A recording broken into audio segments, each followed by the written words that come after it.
ফাঙ্গাসই হবে। যার itself toxic property আছে অলরেডি আগে থেকে। ঠিক আছে ম্যাডাম, যেমন ধরুন আমি বলছি সাপোজ আরশোলার মতো টক্সিক প্রপার্টি,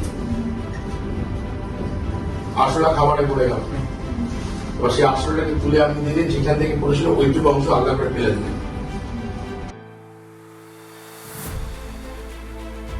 এটাই বলা আছে, এত বড় এত মোটা মোটা দুটো বই আছে, মোট কথা এই জিনিসটাই বলা আছে যে আপনাকে রিটার্ন গ্যারান্টি দিতে হবে।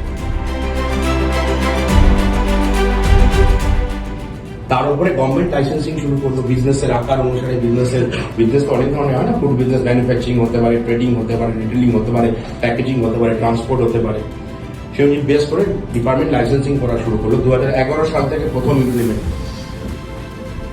17 সাল অব্দি এসে গভর্নমেন্ট দেখলো যে লাইসেন্স তো সবাইকে দিয়ে দিয়েছে, লাইসেন্স তো হয়ে যাচ্ছে, ডকুমেন্টেশন আমরা অ্যাপ্লাই করছি, রিটেন গ্যারান্টি দিচ্ছি, গভর্নমেন্ট পারমিশন দিচ্ছে।